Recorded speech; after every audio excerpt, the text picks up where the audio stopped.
Donc, comme on l'a vu dans la vidéo précédente, on peut déclarer une variable en écrivant val ou bien var après le nom de la variable, deux points, le type. On a vu juste une variable qui s'appelle âge avec un type int et on a vu une variable qui s'appelle nom avec un type string. Mais en Kotlin, on a beaucoup d'autres types qu'on peut utiliser. Et ces types-là, on peut les catégoriser en 5 catégories. Donc là, on a les nombres. Les nombres, ils peuvent être des nombres entiers ou bien des nombres réels. Par exemple, le byte, le short, le int et le long, ce sont des entiers.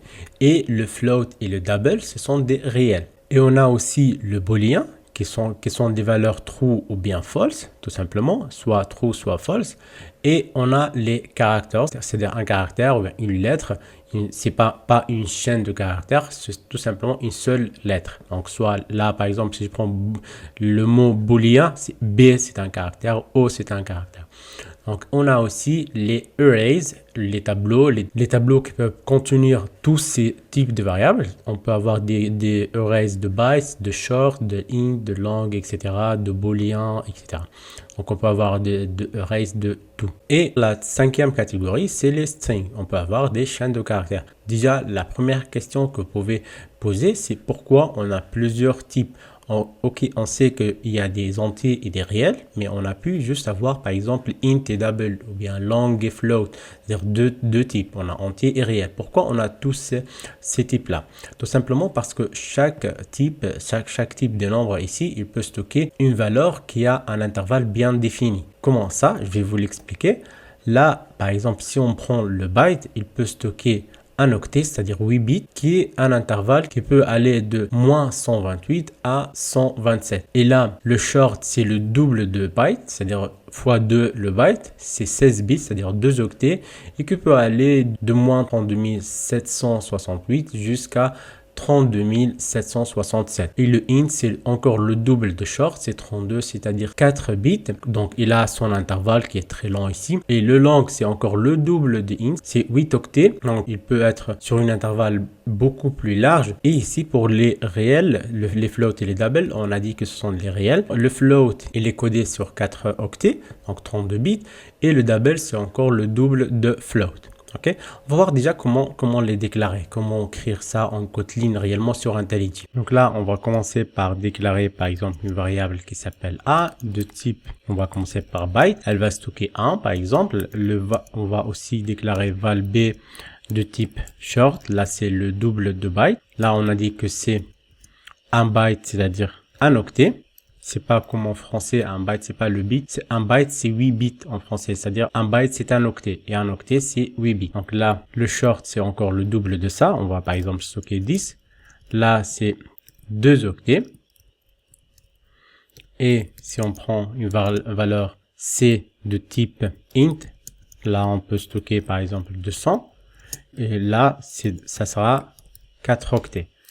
Et si je prends D de type long, ça sera le double. On peut même stocker beaucoup plus. Ça sera le double de int, c'est-à-dire ça sera 8 octets. Okay. Après, on peut déclarer ça, c'est pour les réels. Et là, on va voir, là plutôt c'est pour les entiers.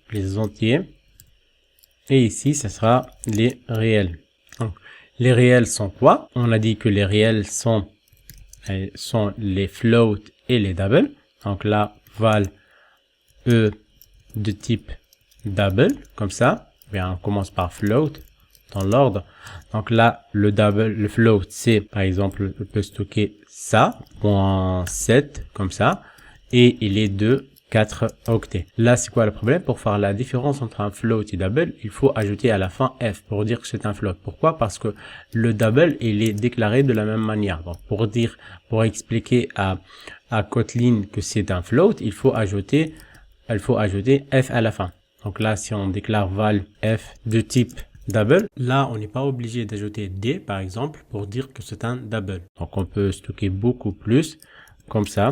Donc là, c'est 8 octets. Si vous voulez, par exemple, déclarer une variable entière ou bien une variable réelle, et vous vous rappelez pas de l'intervalle de cette valeur-là, vous n'êtes pas obligé d'apprendre ça. Même moi, le tableau que je vous ai montré, je le connais pas par cœur. Donc, pour faire ça, vous pouvez juste afficher, par exemple, comme ça, println et intervalle entier, par exemple, intervalle int, et ça, vous pouvez juste faire comme ça, int directement, max value, ça, vous, intervalle, ou bien max de int, et vous appelez une constante qui s'appelle max value dans int. Après, si vous voulez voir le minimum, min de int,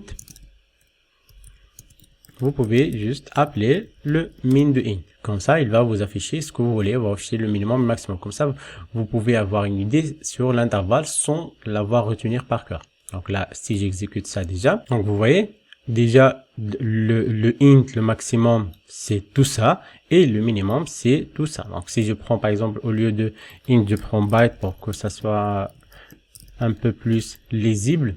Donc là, ça sera byte. Vous avez max value et min value dans tous les types. Donc c'est aussi simple que ça. Donc là, si j'exécute, donc vous voyez là, c'est le maximum d'un byte, d'un octet, c'est-à-dire c'est 127 et le minimum c'est moins 128. Ok. Donc là, c'est pour les entiers et pour les réels. Donc pour les numbers, en tout cas pour la catégorie number. Donc pour les booléens, c'est pareil. On commence toujours par val ou bien var. Si on va pas changer de valeur, on met val. Si on veut changer la valeur après, donc on fait var. Donc là, je vais déclarer une variable qui s'appelle isCorrect, comme ça, de type booléen, reçoit la true par exemple. Et j'essaye de l'afficher, isCorrect, comme ça, égale bien, plus isCorrect, comme ça. Bien sûr, on peut soit mettre true, soit mettre false. Donc, on a deux choix de valeurs. Donc, on n'a pas d'autre valeur à mettre. Donc, soit true, soit false. On n'a pas d'autre choix. Donc, vous voyez ici, isCorrect égale à true. Si je mets false par là et j'exécute encore une fois, et là, ça sera false. Donc, je ne sais pas si vous l'avez encore remarqué ou pas, il y a toujours le type de valeur qui est coloré en gris. Là, pourquoi? Parce que en Kotlin, c'est pas obligatoire quand vous affectez une valeur. Puisque vous avez affecté une valeur booléenne, et lui, il peut comprendre que c'est un booléen. C'est pas obligatoire en Kotlin. Vous voyez déjà, si je survole ça, explicit given type is redundant here. C'est redondant. Vous précisez le type deux fois. Parce que là, vous avez affecté un booléen, donc c'est sûr que la valeur, elle est de type booléen. Donc c'est pas nécessaire d'ajouter deux points quelque chose ici. Parfois, on doit le faire. Dans l'exemple des bytes, par exemple, à deux points byte ici, et on ajoute 10. Là, vous voyez, il la colore pas en gris. Pourquoi? Parce que il faut le préciser. Si on le précise pas, et lui, par défaut, il va prendre ça comme un entier. Si je survole le A, il va dire variable A, elle est de type int. Vous voyez?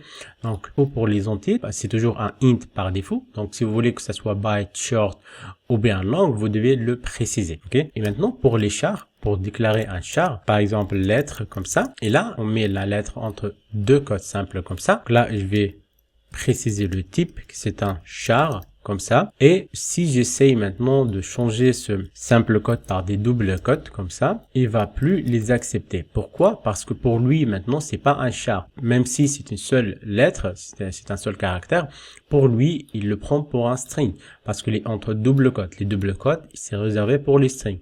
Donc, si je fais phrase comme ça, de type string, et là, je peux écrire ce que je veux. Un texte ici.